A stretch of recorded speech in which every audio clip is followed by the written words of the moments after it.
Welcome to the Clinical File.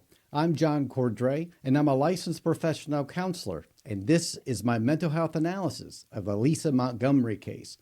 I will be focusing on the main mental health and psychological indicators while providing the backstory.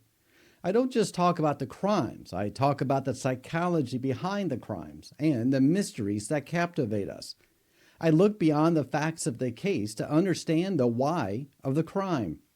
My analysis is based on my speculations, it's not a diagnosis of anyone involved in this case. What specific trauma must a person endure to create a reality so detached that they believe that they can steal the spark of a life itself? Can a brain physically damaged from birth ever truly comprehend the boundary between its own survival and the existence of others? How does the mind of a perpetrator justify a journey across state lines to commit an act that is biologically impossible for them to achieve?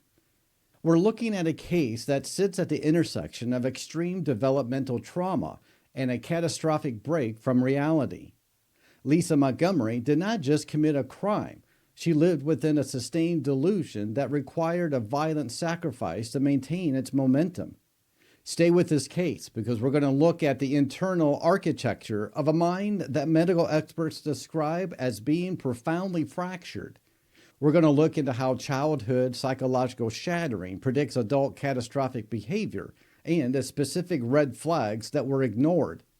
The facts of the case begin on December 16, 2004 in a small quiet town at Skidmore, Missouri. A young woman named Bobby Jo, only 23 years old, was found by her mother in a scene that defied all logic. Bobby Jo was 8 months pregnant, but when she was discovered, the baby she had been carrying was gone. From a clinical perspective, we have to ask, what leads a person to drive from Melbourne, Kansas to Missouri with a kitchen knife and a cord?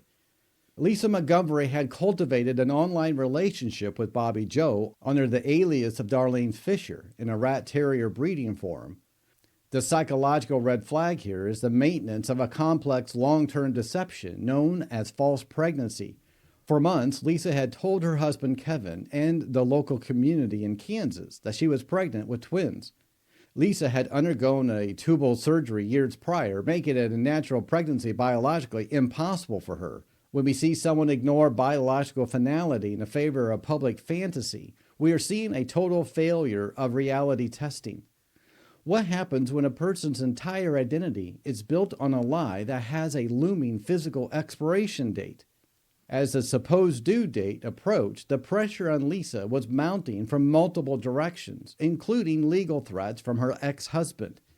In the clinical world, we look at this as a precipitating stressor that can trigger a total dissociative break from the self. Lisa was at the risk of being exposed as a liar and losing custody of her existing children, which her mind perceived as total annihilation. To Lisa, the baby wasn't just a child. It was a psychological shield meant to protect her from a crumbling social world.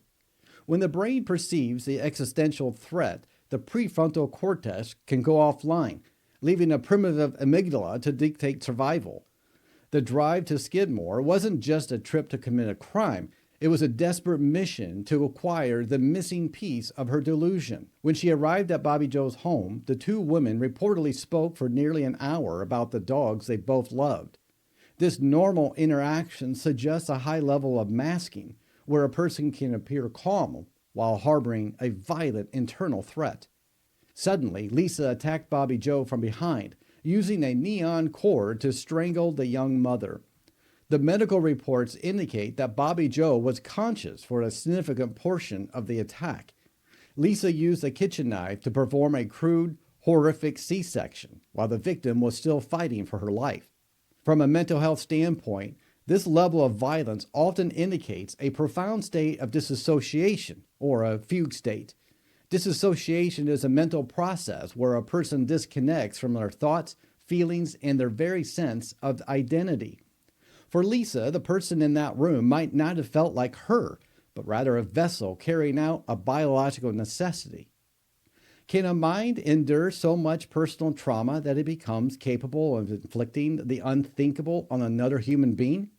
After the act, Lisa took the baby girl, cleaned her with wipes, and began the long drive back to her home in Kansas. She even stopped at a local cafe in Topeka and showed off the infant, claiming she had gone into labor while shopping. The sheer audacity of stopping in the public with a kidnapped newborn speaks to a depth of a psychological capture that she was in. In her mind, she wasn't hiding a crime. She was finally letting the world know the truth that she had spent months desperately inventing. The next day, December 17, 2004, authorities tracked Lisa to her home in Kansas using IP addresses from the dog forum. When police arrived, they found Lisa sitting on her sofa, cradling a baby while watching the news reports of the kidnapping. She initially insisted the baby was hers, even providing a detailed, though entirely fabricated, birth story to the investigators. This is a classic example of confabulation, where the mind fills the memory gaps with fabrications it truly believes to be real. To understand why Lisa's mind worked this way, we must look at her early development and her biological vulnerabilities. Lisa was born with organic brain damage because her mother was a severe alcoholic who drank heavily throughout the pregnancy. Fetal alcohol syndrome can lead to permanent structural changes in the brain, specifically in areas governing impulse control and empathy. But the biological damage was only the beginning of the psychological trauma that Lisa would endure for decades. Her childhood was a relentless cycle of physical and sexual abuse that most people simply can't fathom. Her mother would reportedly duct tape Lisa's mouth shut for hours to keep her from crying or making any noise. Lisa's first words as a toddler were reportedly, "Don't spank me," a heartbreaking indicator of early childhood terror. This type of environment prevents a child from developing a secure attachment, which is the very foundation of the human mental health. As she grew older, the abuse transitioned from her mother to her stepfather, who began a pattern of assault when she was 11. The trauma was not just private, it was sometimes facilitated by her mother in exchange for money or home repairs. In a clinical sense, Lisa was being trafficked by the very person who was biologically programmed to protect her. When a child's caregivers are the source of both life and terror, the child's brain often develops complex PTSD. CPTSD involves a distorted perception of the world and a total loss of a sense of safety or self-worth. If the world is a place where you are the only commodity to be used, how do you ever learn the value of human life? Lisa attempted to find safety in marriages, but the pattern of abuse and control followed her into her adult relationships. Her first husband was her stepbrother, a relationship that was itself born out of a tangled and abusive family dynamic. She had 4 children of her own, but her mother eventually forced her to undergo a sterilization procedure against her will. This involuntary sterilization was a massive psychological blow to a woman whose only value had been her ability to produce children. The fake pregnancies that followed were likely a way for Lisa to regain power and status that had been stolen from her. In mental health terms, we sometimes see people reenact their trauma or try to fix it through extreme maladaptive behaviors. By having another baby, Lisa might have been trying to prove she was still a woman, still valuable, and still in control. However, the method she chose, killing a mother to take their child, is a catastrophic failure of the human moral compass. During her trial in 2007, her defense team argued that she was suffering from a dissociative delusion at the time of the murder. They presented evidence of her brain damage, verified by PET scans and the decades of torture that she had survived. However, the prosecution focused on the premeditation of the act, such as the internet research that she did on C-sections. The jury was faced with a difficult question. Can a person be both a victim of horrific circumstances and a cold-blooded killer? The jury ultimately found her guilty of federal kidnapping, resulting in death, and recommended the death penalty. Lisa spent the next 13 years on federal death row, where her mental health continued to be a focal point of legal battles.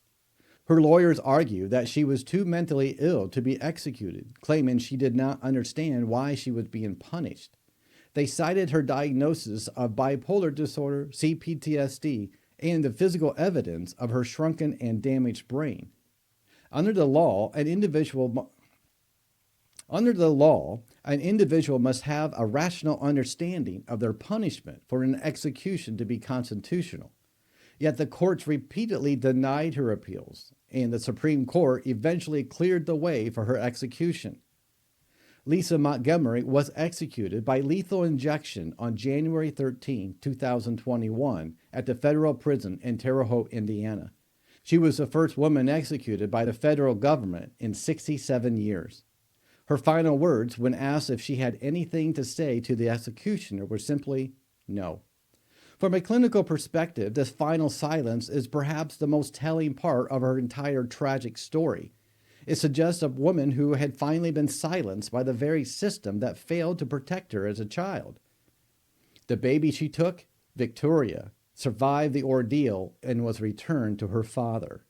Victoria grew up without the mother who had been so excited to meet her, a secondary trauma caused by Lisa's actions.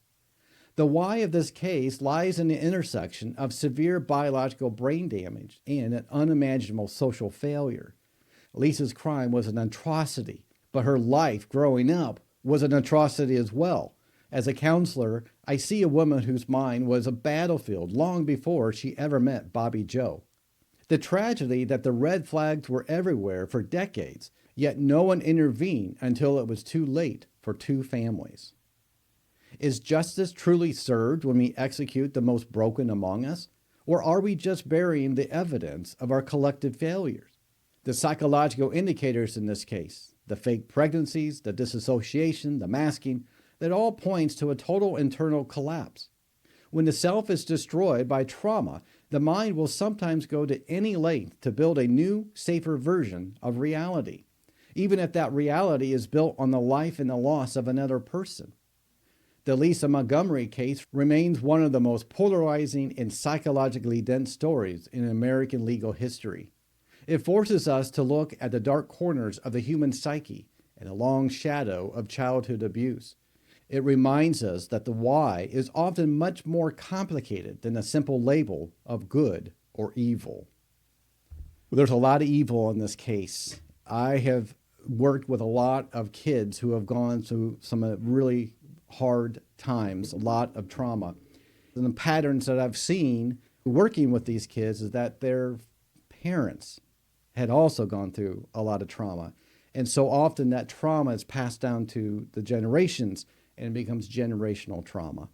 And this case is so sad. Lisa suffered all of this abuse and a traumatic brain injury, and yet she was driven by the psychosis, was driven by her delusions, and did the unthinkable.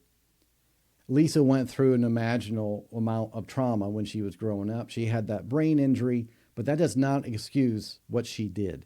So I want to be very clear here. I'm not excusing her behavior. I'm bringing to light how mental illness can produce such behavior if it goes untreated. I'm a huge advocate for getting help early.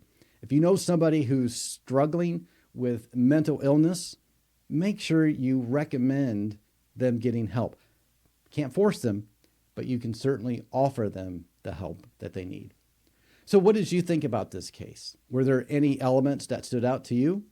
If you want more mental health analysis of true crime stories like this one, be sure to subscribe for more.